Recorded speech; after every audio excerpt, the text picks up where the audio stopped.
ಶ್ರೀರಾಮ ಸಮರ್ಥ. December 3. ನಾಮೂ Rama ಬಾಣದಂತೆ ಇರುತ್ತದೆ.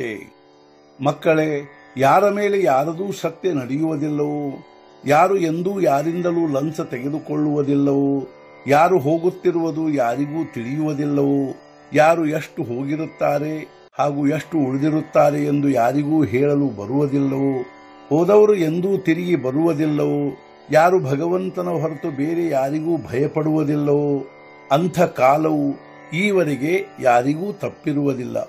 ಯಾವ ಕಾಲದ ಸತ್ತೆಯಿಂದ ವಸ್ತುಗಳು ಆಕಾರ ಹೊಂದುತ್ತವೆಯೋ ಅದೇ ಕಾಲದ ಸತ್ತೆಯಿಂದ ಅವು ಅಕಸ್ಮಾತ್ತಾಗಿ ನಾಶವಾಗುತ್ತವೆ.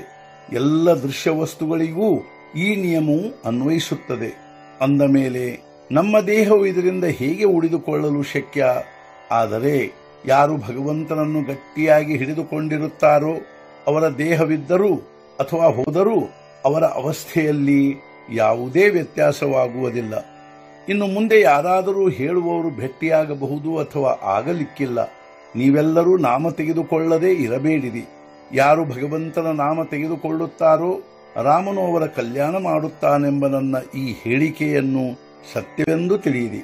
ಪ್ರಪಂಚವನ್ನು ದಕ್ಷತೆಯಿಂದ ಮಾಡಿರಿ, ಆದರೆ ಅದರಲ್ಲಿ ಭಗವಂತನನ್ನು ಮರೆಯಬೇಡಿರಿ. ಇದೇ ನನ್ನ ಉದ್ಘೋಷವಾಗಿರುತ್ತದೆ. ಅವನ ಸ್ಮರಣೆಯಲ್ಲಿ ಎಲ್ಲರೂ ಆನಂದದಿಂದ ದಿವಸ ಕಳೆಯಿರಿ. ನಾಮೂ ರಾಮ ಬಾಣದಂತೆ ಇರುತ್ತದೆ. ರಾಮಬಾಣವೆಂದರೆ ಸರಿಯಾಗಿ ಕಾರ್ಯ ಮಾಡುವ ಬಾಣವಾಗಿರುತ್ತದೆ. ತನ್ನ ಲಕ್ಷ್ಯವನ್ನು ಕುರಿತು ಸರಿಯಾಗಿ ಹೋಗುವ ಆ ಬಾಣವು ತಿರುಗಿ ಬಂದು ಬತ್ತಳಿಕೆಯಲ್ಲಿ ಕೂಡುತ್ತದೆ. ರಾಮನಾಮವು ರಾಮನ ಹತ್ತಿರವಿರುವ ಹಾಗೂ ನಿಶ್ಚಿತವಾಗಿ ರಾಮನ ಕಡೆಗೆ ತೆಗೆದುಕೊಂಡು ಹೋಗುವ ಒಂದೇ ಒಂದು ಸಾಧನೆಯಾಗಿರುತ್ತದೆ. ನಿಜವಾಗಿಯೂ ನಾಮಸ್ಮರಣೆಯ ಅಭ್ಯಾಸವು ಒಂದು ದೃಷ್ಟಿಯಿಂದ ಬಹಳ ಸುಲಭವಿರುತ್ತದೆ. ಅದಕ್ಕೆ ಯಾವುದೇ ಉಪಾಧಿ ಬೇಕಾಗಿರುವುದಿಲ್ಲ. ಅದಕ್ಕೆ ಕಾಲ ವೇಳೆ ಇರುವುದಿಲ್ಲ. ಅದಕ್ಕೆ ಸ್ಥಳದ ಹಾಗೂ ದೇಹದ ಅವಸ್ಥೆಯ ಬಂಧನವಿರುವುದಿಲ್ಲ. ಎಲ್ಲಿಯವರೆಗೆ ಜೀವವು ಎಚ್ಚರದಲ್ಲಿರುತ್ತದೆಯೋ ಅಲ್ಲಿಯವರೆಗೆ ನಾಮ ತೆಗೆದುಕೊಳ್ಳಲು ಬರುತ್ತದೆ. ಆದರೆ ಎರಡನೆಯ ದೃಷ್ಟಿಯಿಂದ ನಾಮಸ್ಮರಣೆಯ ಅಭ್ಯಾಸವು ಕಠಿಣವಿರುತ್ತದೆ.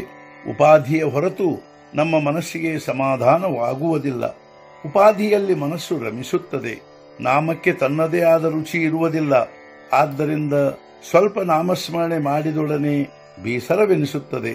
ಆದ್ದರಿಂದ ನಾಮದಲ್ಲಿ ತನ್ಮಯವಾಗುವುದು ಬಹಳ ದೊಡ್ಡ ಭಾಗ್ಯದ ವಿಷಯವಾಗಿರುತ್ತದೆ. ಯಾರ ಮನಸ್ಸು ನಾಮದಲ್ಲಿ ರಮಿಸತೊಡಗುತ್ತದೆಯೋ ಅವರಿಗೆ ಸ್ವತಃದ ವಿಸ್ಮರಣೆಯಾಗತೊಡಗಿತೆಂದು ತಿಳಿಯಬೇಕು.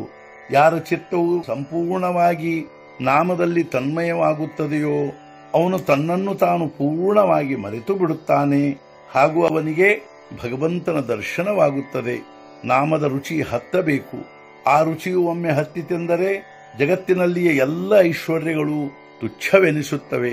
ನಾನು ಈ ಎಲ್ಲ ಸಂತೆಯನ್ನು ಹೂಡಿಕೊಂಡು ಕುಳಿತದ್ದು ಕೇವಲ ಇದಕ್ಕಾಗಿಯೇ ಇರುತ್ತದೆ.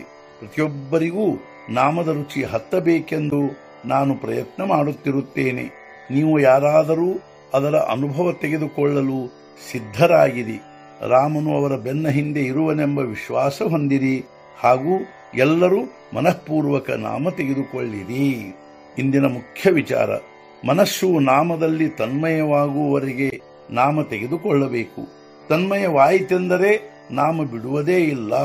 ಸದ್ಗುರುನಾಥ ಮಹಾರಾಜ್ ಕಿ ಜೈ. ಜೈ ಜೈ ರಘುವೀರ ಸಮರ್ಥ.